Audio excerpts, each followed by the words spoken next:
Magandang hapon sa inyong lahat. Ako po si Trixie Cruz-Angeles.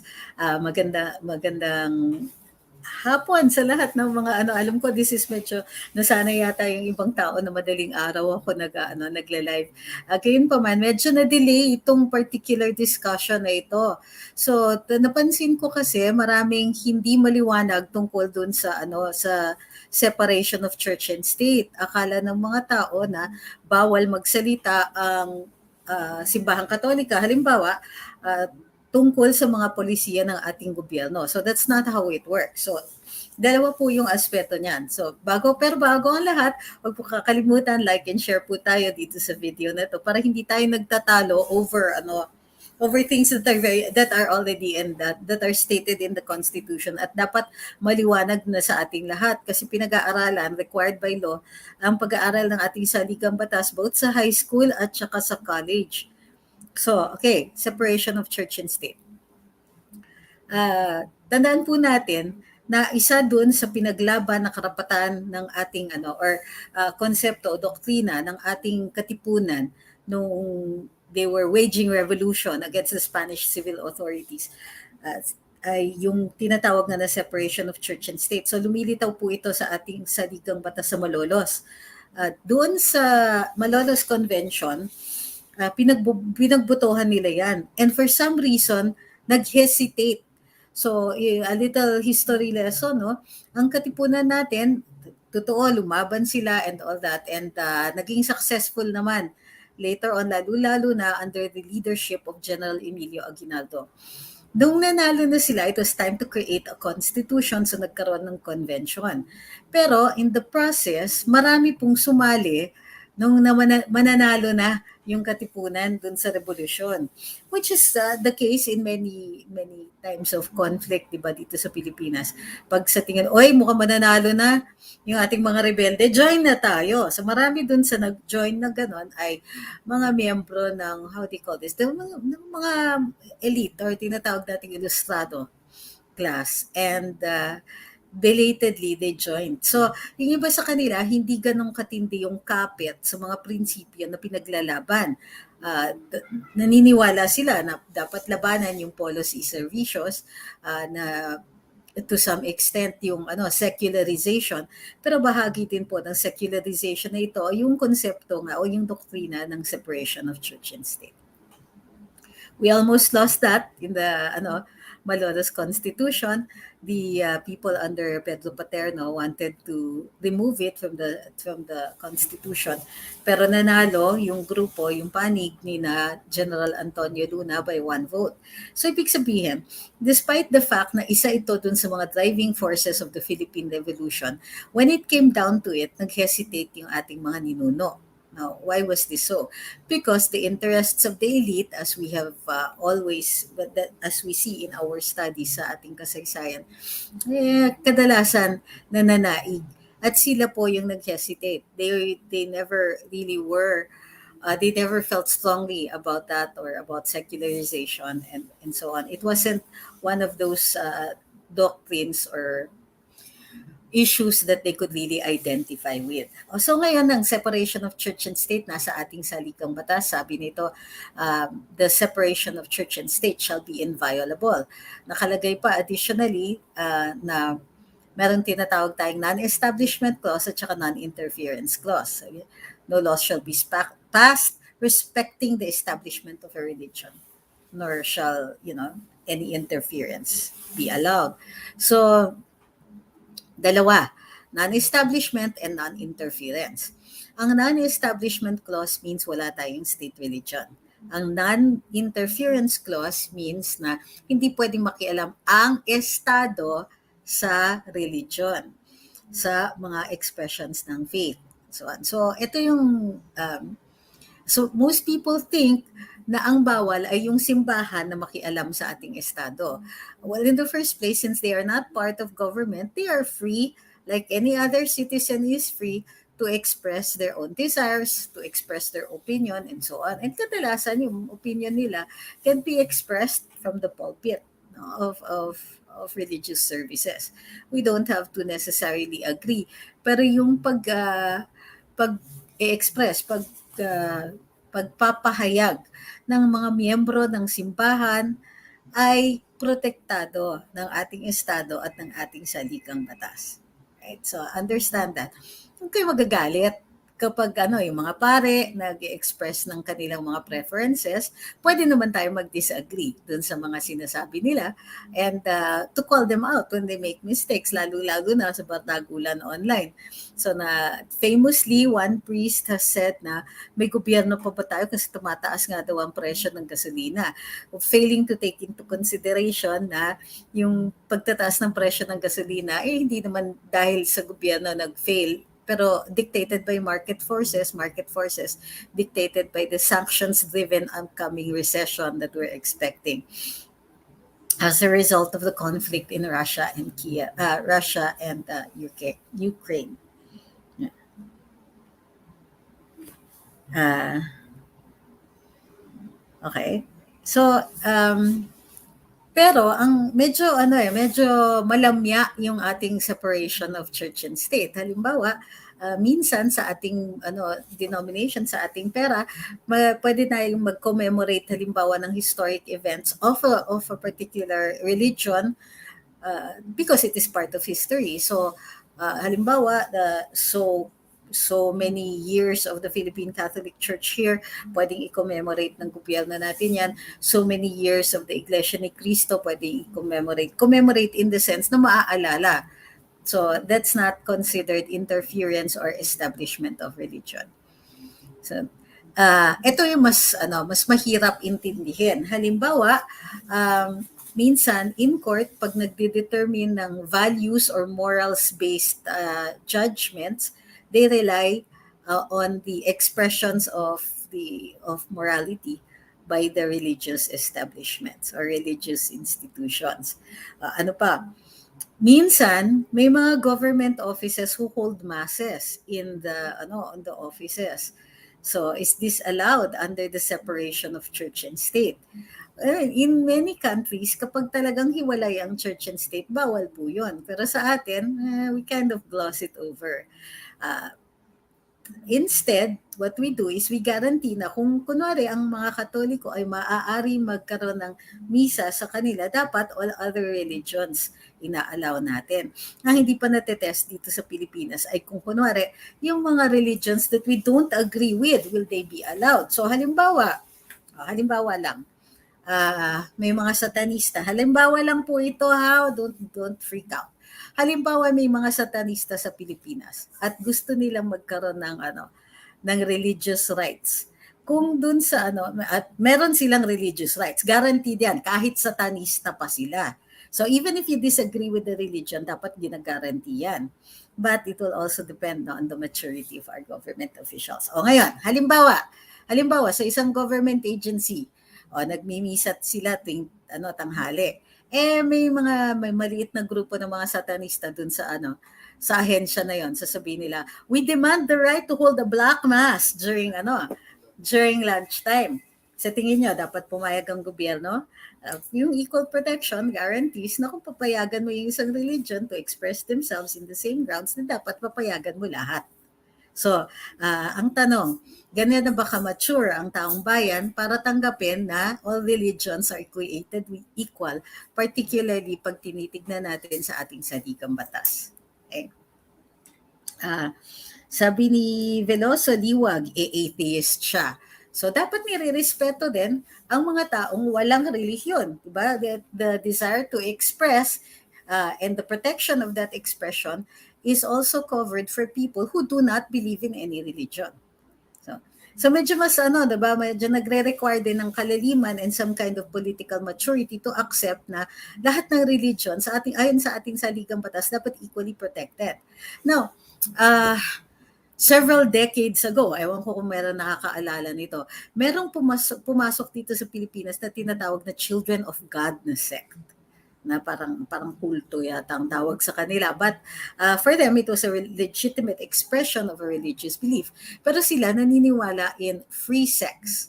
Ibig sabihin, it's not within the bounds of marriage. They don't care. But it was the free expression of sex. So na nayanig ang ating mga political leaders, and they were driven out of the country. Under our are we mature enough to understand that they would have been entitled to the same kinds of protection that our regular religions, the religions that we are aware of, would have been protected. Pero sa kanila kasi, they were foreigners, and therefore under the undesirable foreigners um, rules, pinaalis po sila sa bansa natin. I'm looking at your comments, and none of you are actually commenting on what I'm talking about here. But you know what we do here in Luminous? We talk about things even if they're not popular. Part of it is the opportunity to inform you of how to appreciate yung mga polisiya natin sa gobyerno. So, hindi po lahat ng pag-usapan natin dito ay naaayon dun sa nauuso ngayon. So, ngayon, ang gusto nyo na naman pag-usapan, cheating, cheating, cheating, cheating, cheating. Samantalang sinasabi namin parate na unang-una, hindi kami patola dun sa mga issues na yun. Kasi number one, dapat evidence-based, and number two, procedurally sound. So, kung merong nakikita na allegedly cheating, dapat isinusumiti yan to the following processes. Number one, investigation. Number two, trial, notice trial hearing. Tapos mapipinpoint yung mga may sala, at saka na-determine yung damage that is involved. Ang punto dito, kung meron man na cheating na nangyayari, submit it to the processes of investigation and so on. What is the point in talking about it if I'm just going to give you a forum to scream? Kung walang pupuntahan yung fears ninyo, what is happening is that some people are using every single forum to spread fear, and that is not something that I encourage right now. Bakit? Kasi desperado yung kalaban ng leading candidate. They're going to push for things like Noel. They're going to push for things like the delay in our elections and so on, because that will benefit them and it will not benefit the leading candidate. What I am for is to obey the law and to subject everything to the processes of investigation, trial, and hearing. Trial. Kasi yung iba dito, pinipilit nila eh. Gusto nila pag-usapan namin ganito. Gusto nila pag-usapan, ano opinion nyo sa ganito? But guys, we always give our opinion, and we have been talking about this for a very long time. Long before nagka-hearing si Senator Amy, long before that. Kasi nakikita namin na kung may gagalaw dito, whether for the actual cheating mechanism or the impression, yung kumbaga, yung buga sila ng buga dun sa media, may cheating, who is it going to benefit? I will always question that. I will always be suspicious about who raises that issue. Yes, including if you are raising it in my comment section after so many instances where we have talked about it and posted about it and discoursed about it. Even things like may hacker kasi na nakita, sige, assume natin na meron nga, what are we going to do? Panic? Of course not. Senator Amy had the investigation. The next thing that's going to happen is the recommendation for investigation. What good is making me talk about it ad nauseam going to do for this? Particularly since I do not want people to lose trust and confidence in the electoral process, particularly in an electoral process where the leading candidate is so wildly popular that the only thing that can happen as a result ng pagsasalsal dito sa ganitong issue na ito is to make things difficult for him and her.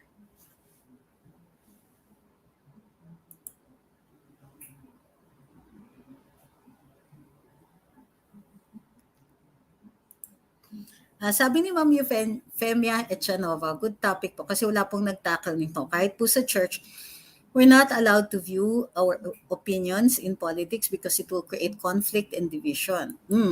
Well, di ba the need for order, halimbawa, within the religious institution itself, there's some who will require na, muna kayo papahayag dito ng political views ninyo. Kasi nga, nakaka-divide. Diba? Nasabi nga nila at the dinner party, there were two things not to talk about, religion and politics.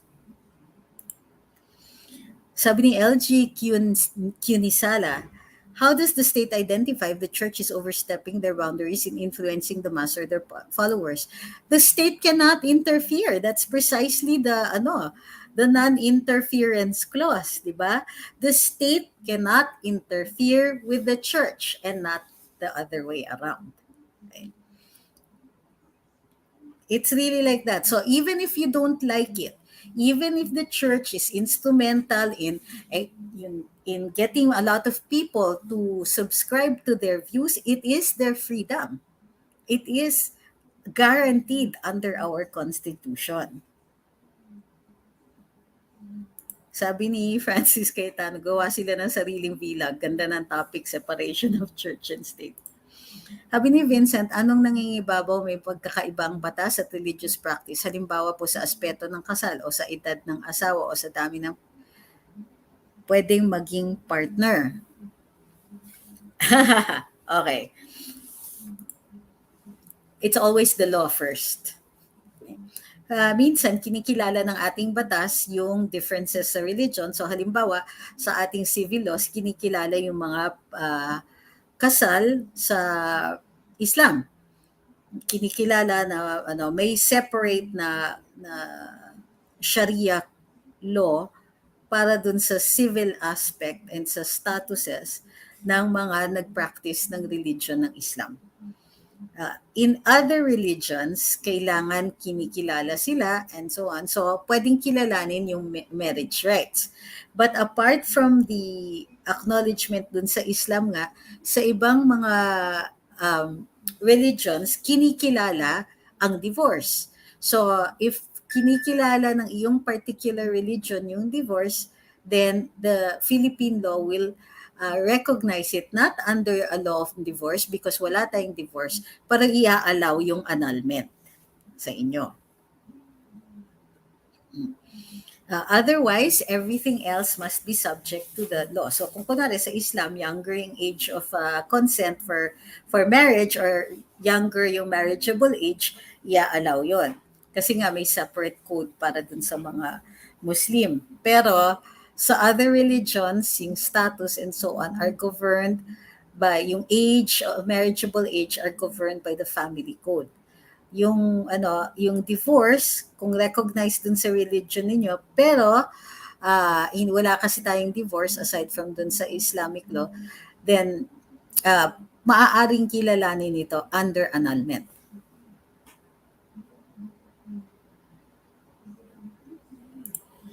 Sabi ni Rufino Nazareno, yung issue ng mga pedophile na pare, sana sa court na natin ayusin, wag na within the church for the protection of the young. Yes, I understand. It is naman talaga kasi violation ng ating batas yan. Violation yan na it could be under the child abuse laws or it could be rape depending on how young the child is. Now, the reason hindi po tinatackle sa loob ng simbahan is because they're trying to protect each other and they understand na once nakalabas yan, it becomes a criminal act and makukulong po talaga yung pare at mapaparusahan. It is this code of silence that frustrates the system of justice. Sorry, naiinitan ako. So that frustrates the system of justice. So actually, yung mga kasabwatan na ganyan is also violation of our laws. Sabi ni Ma'am Cherry, sa pangingialam ng simbahan sa gobyerno, commenting non-stop, kontrahin mga ginagawa ng gobyerno, nawawalan sila ng followers. O nga, no? Marami na sa mga Katoliko di na nagsisimba. I see to it na yung pare is non-political ang mga homily. Once nagbigay na ng opinion about government, di na ako umuulit sa pagsisimba. Wow. Sabi ni Roldan, what is the primary reason why our constitution not allowed? Well, the separation of church and state nga. Well, religion kasi is an aspect of expression. And but we hold it in higher esteem, so we don't really allow our church, let me double check churches to pay taxes. Even in the discussions, hindi masyadong dinidiscuss yan, halimbawa dun sa mga court cases. Pero ito, the Constitution specifies religious accommodation to certain state affairs. So It provides for tax exemption of religious institutions and their property used for religious, charitable, or educational purposes. Ibig sabihin nito, kinikilala ng ating saligang batas that religion is one of the great expressions. It's protected. And kasama po dun sa protection ng ating mga ng expressions of faith ang non-taxability ng ating mga simbahan. Additionally, 'di ba? The other protected one is education. So merong nagrereklamo sa akin, bakit yung mga religious schools or yung mga private schools tax exempt? Because all educational institutions are tax exempt. Pero kung kunwari may ibang negosyo yung school, meron silang binebenta, if it is not for educational purposes, then hindi po yan covered ng tax exemption.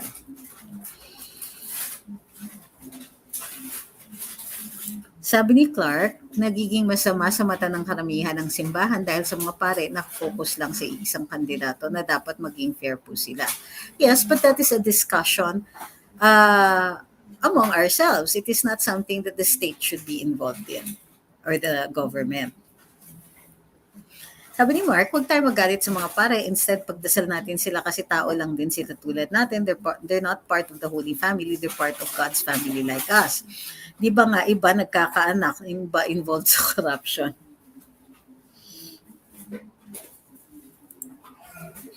Ma'am Juela says, should we tax the church since they have a say when it comes to politics? Everybody has a say when it comes to politics, madam. It is part of our great freedom and a necessary mandate of the people, and they are also part of the people. Di natin sila pwedeng ihiwalay.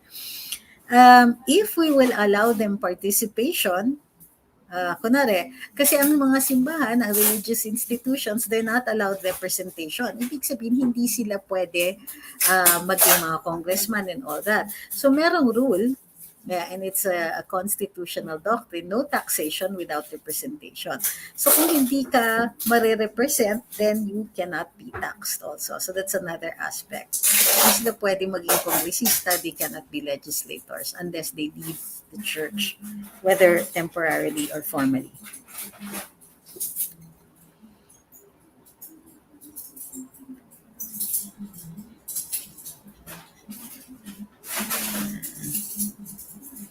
Sabi ni Suzette Strandberg, paano po ba mo consider na kulto ang isang grupo? Well, actually, pag tinawag ng kulto, it's supposed to be insulting. Sa ngayon po, under our modern system, hindi na po tayo nagdi-distinguish between religion and what is a religion and what is a cult. Kasi sa totoo lang, yung pagtatawag na kulto is a form of denigration or insult. So what we do is we recognize all expressions of faith. Nagkakaroon lang ng mas mabigat na standing kapag ang relihiyon mo ay organized and registered. So yun lang po yung nagiging difference. Pero sa totoo lang, please be aware na when you call another faith a cult, then that is insulting. And we have to respect all religions. Sabi ni Way, I see it is like this. Mahirap ihiwalay simbahan sa estado. State is a community thriving under a government. Baliktad po. Government is under the state because it is an expression of the state. Now also is being followed or obeyed by the church in regard to the political existence in the community. Sabi ni Anna Chan, so kung ayaw natin na namumulitik ang mga pare during homily, the least we could do is just leave.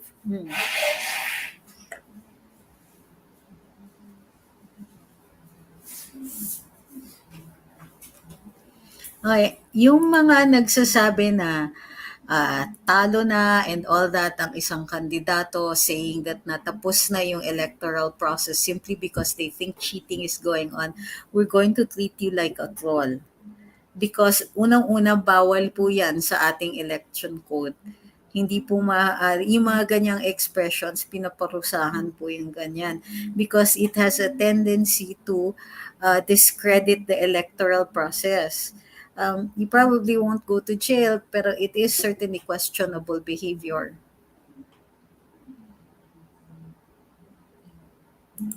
Sabi ni Ma'am Ana, pero kahit mga pari sila, saklaw pa rin sila ng batas ng bansa. Of course, ma'am, lahat naman. Walang exemption ang religious personalities. Sabi ni Get Real, since the Catholic Church thinks it's okay to involve itself in politics, then shouldn't it be time that they pay taxes for the land and other properties? Um, no, I don't think so. I think that because faith is something that we protect, that we came from a time when and it continues to be so, di ba, na napapersecute yung religious beliefs. It's happened under the great witch hunts of the of the Inquisition. It has happened when the Christians themselves um, were being persecuted. So the power kasi to tax, according to the law, is the power to destroy. And so we don't really want to be put in a position where we will be so antagonistic towards religion that you will use taxation as a means to destroy it. Because religion is still another means of expression, and expression is always protected. Bernadette says, okay lang naman po mag-voice out ang religious groups ng kanilang choice kasi voters din sila. Kailangan lang po siguro namin, mas maintindihan yung separation sa separation of church and state. Salamat sa paliwanag. Ironically, one of the framers of our Constitution was Father Bernas. Sa totoo lang, the framers of our Constitution were far more, kumbaga there was more than just Father Bernas. Let me just check my notes here, ha? Da, da, da, da. Sorry. Ay, nasa na ba yun? Here are the characteristics of Philippine secular state. Absence of institutional religions that control of the religious control of legislative and judicial processes, and constitutionally mandated neutrality towards religions and non-establishment of an official religion. The problem is, the problem is our constitution itself violates this. Okay? Dun sa paggawa ng ating saligang batas, nawala yung aking notes on who helped frame the constitution, but there were a lot of religious people in the framing of our constitution. Ipopost ko na lang po. But things like the marriage as an inviolable institution because it forms the basis of the family, and human life being protected from conception, these are Catholic doctrines. Okay, and they really should have no place in a secular constitution. So in that sense, hindi talaga absolute yung separation natin. Kasi at the time nga that the Constitution was being drafted, the 87 Constitution was being drafted, matindi pa yung anti-abortion views natin and anti-divorce views ng ibang mga tao dito. Strictly, very, very Catholic in that sense. Now, however, medyo nagbago na yung mundo. There are many people who understand that, for example, abortion is very Catholic because the reason they protect life daw from the moment of conception is because they don't know when exactly the soul enters the body. So what they are protecting is a vessel of the soul. In other beliefs, the soul doesn't enter the body until 3 months after the birth of the child. Because according to them, if I'm not mistaken, Buddhist ito the soul that journeys towards the body can still change its mind 3 months afterwards. So, you have to understand kung saan po nanggagaling yung ating beliefs and attitudes towards abortion. Now, scientifically, ang sinasabi nila is it becomes murder when the fetus is capable of surviving outside of the womb. This is the debate on it. Whereas the Catholic Church believes that whether or not it can survive, the question is whether or not there is a soul in that bunch of cells or in the zygote. So yung iba naman, it's divorce. But if you will look, of course, at the Bible, we know that divorce existed even during the time of Christ and was recognized by the then church authorities. The state religious authorities recognized divorce. So yung pagpasok dyan sa ating saligang batas actually violates the secular nature of our constitution and should not even be there. It should be in accordance with your religious belief, instead of imposing it even on people whose beliefs are contrary to that. Sabi ni Algo, instead of saving souls, the so-called church shepherds are not leading us to Christ's heaven, but to a place they never even dare discuss, like hell on eschatology by the Catholic faith.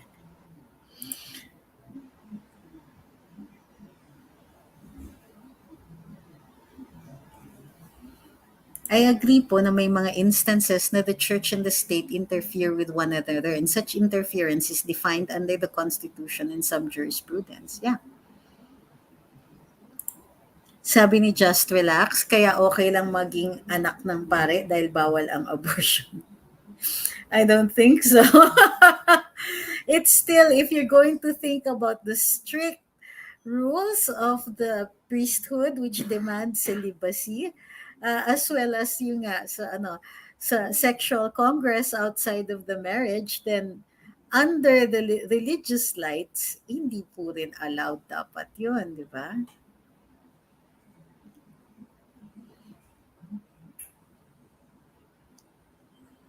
Sabi ni Mark Besabe, is it correct that separation of church and state came from the church? Not necessarily, because it was Thomas Jefferson who originally put it in the U.S. Constitution, and it wasn't really even about what the church expresses, but how to protect every person who wanted to profess a religion. So it didn't really matter what religion. So when you say when if you don't know what religion, then you cannot necessarily ascribe it to the church, meaning the Catholic Church.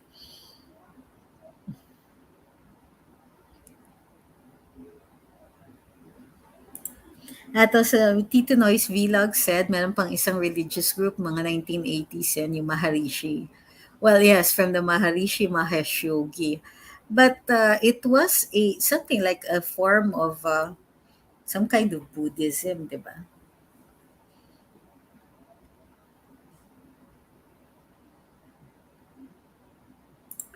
Sabi ni Roldan Reno, kung ano mas mabigat, violation of celibacy or abortion. Yung celibacy po, that's strictly a church rule. Abortion is not allowed under our criminal laws. So I don't think it would be fair to compare those two.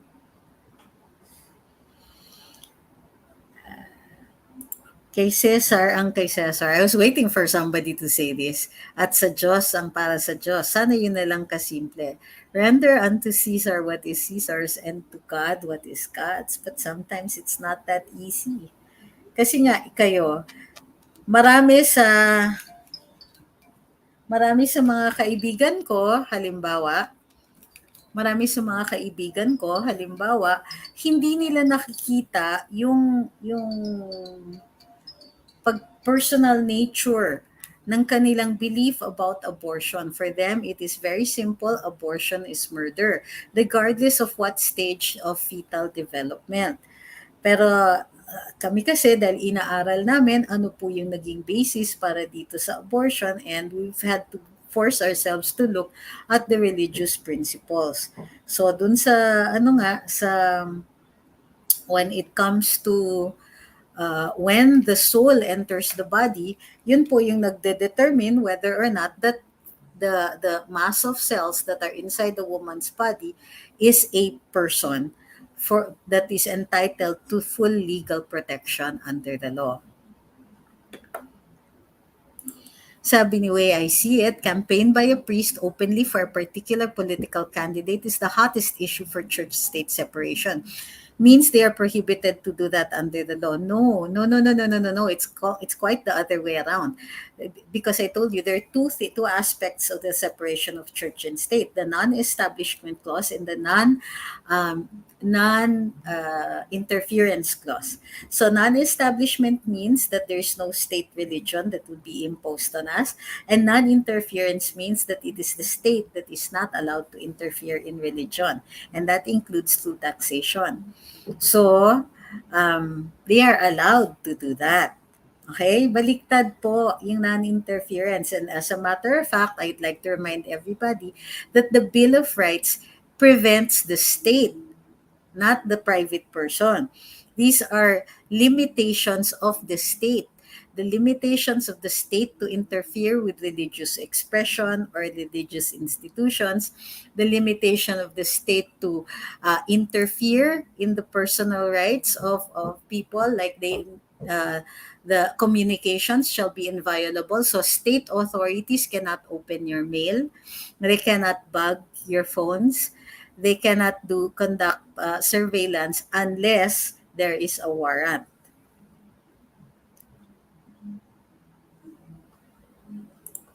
I will never forget when the late DOH Secretary Juan Flavier ran for senator, the Catholics mounted a despicable campaign against him, spreading false info that tetanus vaccine he advocated causes abortions. Yes, that was pretty bad, but he won anyway. Sabi ni Rufino, what if the church connives with NPA-like groups? Ano po ang liability nila according to law? Pwede na po ba yung excessive entanglement? How is it excessive entanglement? Hindi naman ang Estado ang na-entangle with the religious institution. Unless ang tingin niyo sa NPA, gobyerno din sila, and they're not. When the church connives, well, you can't say the church kasi kailangan official yan, institutional. Pero kung kunwari, yung mga pare are aiding and abetting a proscribed terrorist organization, then they will be liable also under the law, and they will also be considered terrorists. Hindi sila mapoprotektahan ng kanilang relihiyon.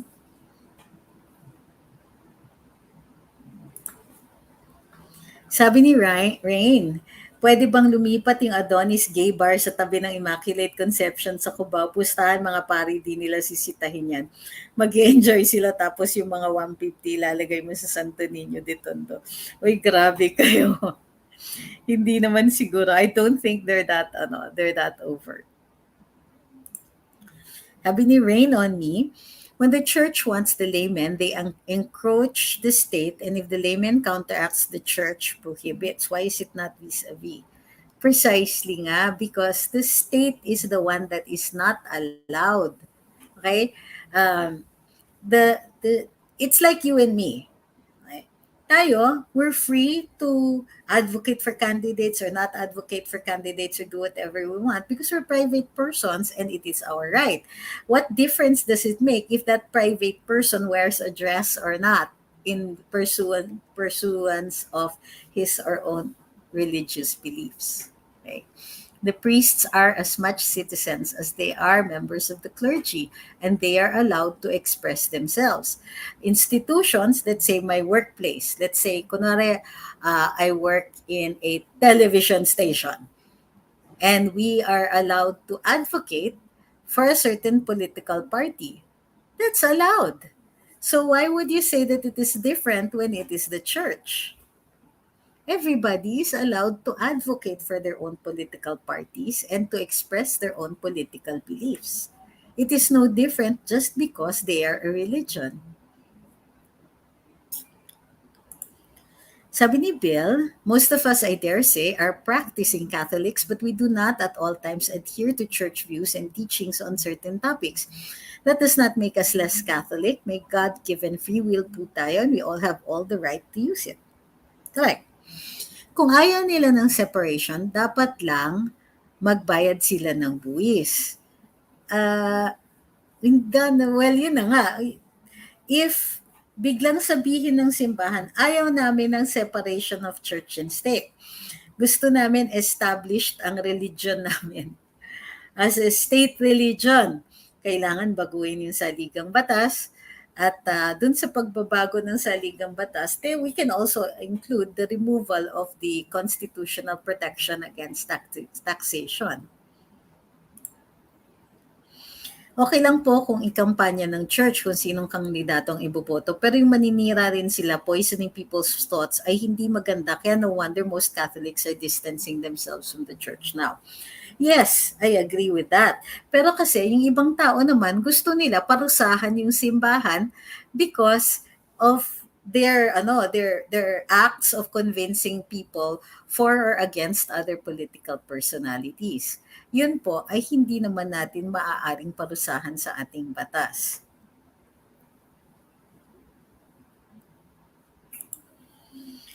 Senior Simon says, let's just treat religion like an NGO. As long as we're not a member of it, then we're not obliged to follow. Yes, but are you capable of the kind of political maturity, for instance, to advocate for abortion? Because the abortion clause, the anti-abortion provision, medyo tinago nga ng simbahan yan in our constitution, actually subscribes to a particular religion. Diba? Do you think that we are mature enough to allow abortion in this country? Do you think that we are so mature now that we will not allow, for example, masses in our government offices? Nasanay kasi tayo dun sa mga gray areas na yon. Divorce. I think a lot of Filipinos already understand the value of divorce, pero hindi pa rin maipasok-pasok. May mga legislators tayo na they don't even want to go near that topic, thinking na ay magagalit ang simbahan and so on. That fear of the church's sanctions, I don't understand.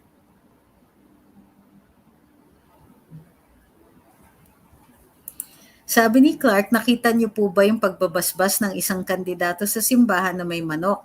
Isang ritual po ba yan o basbas? Basbas para manalo o ritual para mawala ang masamang espiritu sa katawan niya? Why are you asking me questions about religious beliefs? But okay. May mga unlike, ewan ko kung yun ha. Pero sa mga katutubo natin, merong practice na ganon, na ginagamit yung manok, parang ilalapit yung manok sa ibang tao, tapos pag binuksan, it's called I forgot the term in English, pero haruspisi. Haruspisi is the divination using the entrails of an animal. So it might be a form of in some of the katutubo, yun ang paggamit. So makikita ninyo yung future, you can tell what things are going to come by reading the entrails, yung mga lamang loob ng manok. Yung iba naman, there is for instance, sa Santeria, sa Cuba, itinidikit yung manok doon sa or even in some of the Palomayombe and other religions that are offshoots of the Ifa religious tradition of Nigeria, pag dinidikit yung manok or yung sacrificial animal, and it is later on sacrificed and pinaduduguan yung ibang mga religious objects, ina-absorb nila yung kasalanan or yung negative energy from you.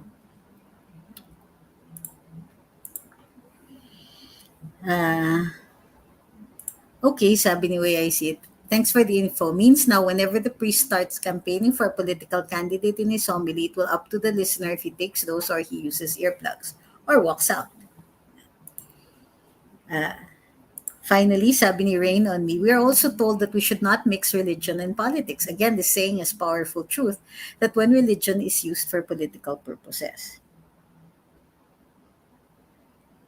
Sabi ni Mark Anthony de los Reyes, how about forcing or pressuring an institution to take sides? They tried to cancel Jollibee and ask McDonald's to make their move. Bakit issue po ito? Pati yung cancel culture is also expression. You may consider it stupid or unenlightened or ridiculous. Pero if it is legitimate expression, then it is okay. But there's even civil disobedience when you're trying to pressure the government, and that is completely legal. So, wag naman, I don't understand kasi where this is coming from eh. No bad as the cancel culture millennials that some people don't like at all. If we're going to do the same thing, parang sinasabi natin, cancel the cancelers. You, you expose them for the ridiculousness of their statements rather than looking to the law to take them down. That's not how we are, nor should that be the way we are. Mas malawak dapat ang ating isipan. Kasi ang advokasya natin ay kalayaan. Hindi na nagiging kalayaan kung maya't maya ay yung the actions or the expressions of people that you disagree with, naghahanap tayo ng paraan sa batas para i-cancel yun. We should be looking for more ways for people to be able to express themselves. Kasi yung kinikim-kim natin, yung mga saloobin ng taong bayan, ganyan po rin nangyayari yung mga insurgencies and terrorist activities.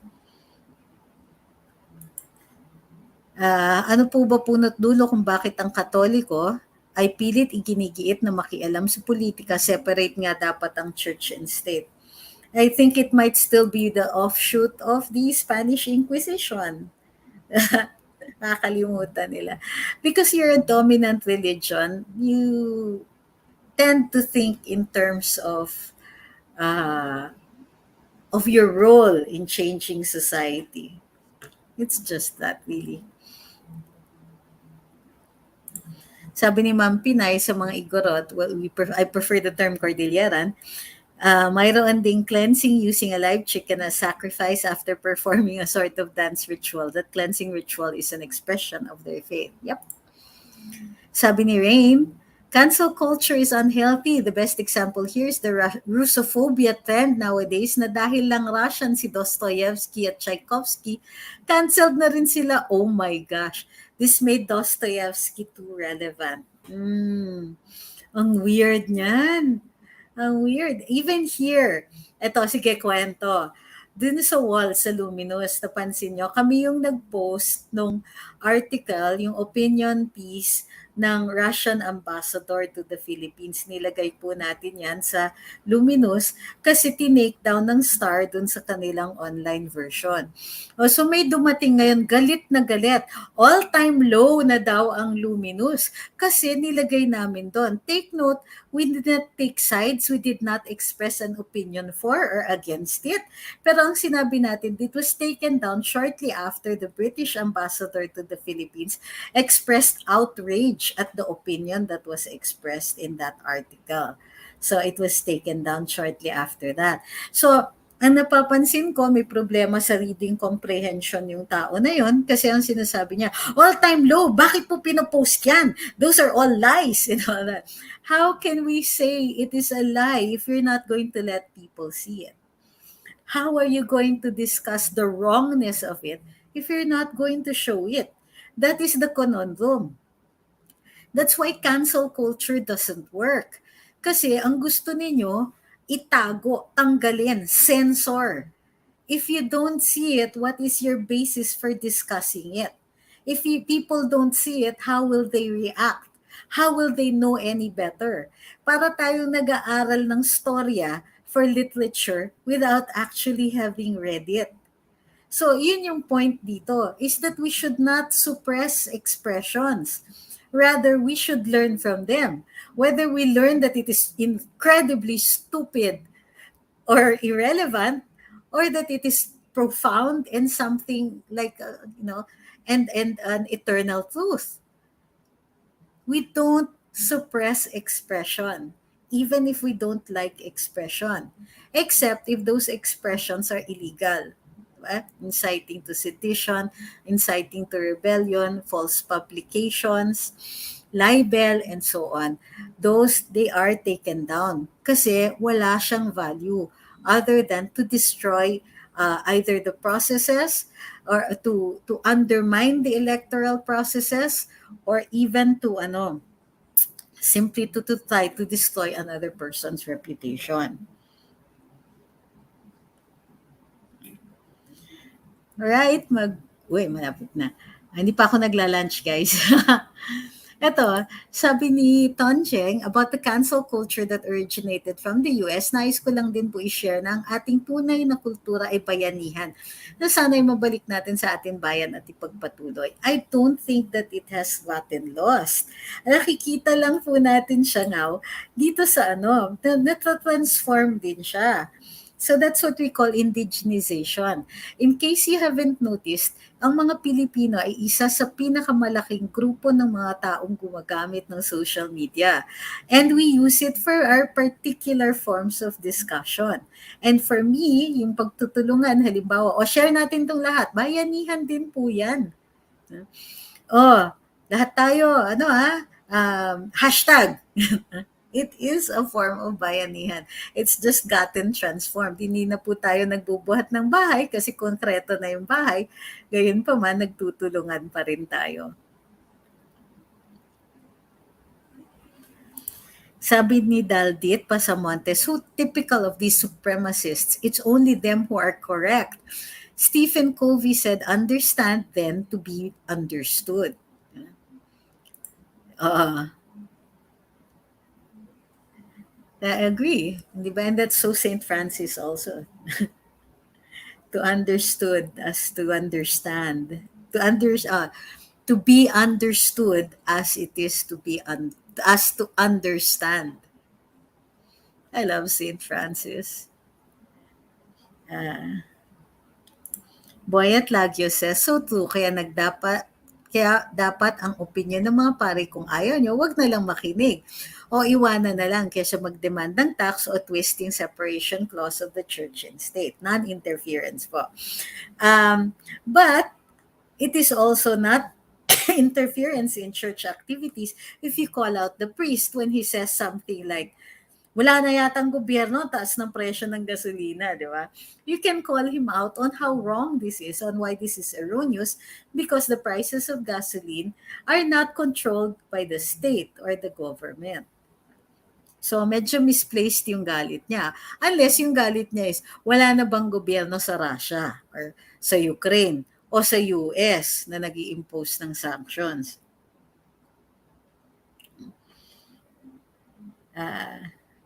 Sabi ni Spawn Rivera, mahal ng Pilipino ang Pilipino pag nasa ibang lugar. Yun yung shipboard mentality yan eh. Sabi ni Get Real, I'm a Protestant married to a Catholic. One day, Catholic lay members talked to my wife. They had the gall to suggest maybe she wants to be married in a real quote-unquote church. Needless to say, I was so angry. Natawa naman ako doon. Parang hindi real yung church mo, no? Ayan, sabi ni Ma'am Pinay, prayer St. Francis is make me a channel of your peace. Yep. Okay. So maraming salamat. Ulitin lang po natin yung separation of church and state. It comprises of two clauses. The non-establishment clause, which means that the church shall not establish a state religion or prefer one religion over others and give them benefits. That's also the extension of that. And then second is the non-interference clause, which says that the state cannot interfere in the expressions of religion by expressions of faith of its people. And in fact, it protects against disruptions na nasa ating criminal laws natin na pagka nanggulo ka in a church right, then that is also punishable under our laws. So, kung kakalimutan mo po tayo magagalit kapag religious people express themselves, even express their preferences politically, it is because the state guarantees non-interference. The state will not interfere in those expressions. Pwede bang mag-articulate yung ating mga pare about certain policies of government? Yes, because they are allowed the freedom of religion just like anybody else. Institutions also have the not just freedom of religion, but freedom of expression. And the church itself as an institution also has the right to make such expressions, just the same as any group of people can express themselves, whether to express preferences politically or make other forms of artistic or political expressions. Ang bawal lang na expressions are those that are written in the law, such as the laws against libel, inciting to sedition, inciting to religion, false publications, um, and so on. Okay, maraming salamat sa pagsubaybay dito sa ating live. Maraming salamat kay Mayamang Tol sa pagpadala niya ng super sticker at sa lahat po ng nagpadala ng mga stars. Para din sa mga nanonood nito on the replay, maraming salamat sa pagtangkilik sa Luminous. Huwag po natin kakalimutan mag-like and share, tsaka check sa Luminous sa Facebook kung naka-follow pa rin kayo. Kung hindi, don't forget to follow again. Kung hindi pa kayo naka-follow, follow na po. Para dun sa hindi pa po magsusubscribe sa ating Luminous sa YouTube, please go ahead and do so. Kasi, you never know how some platforms act or, don't act. Thank you very much. We'll see you later if there's another topic to discuss. Thank you very much.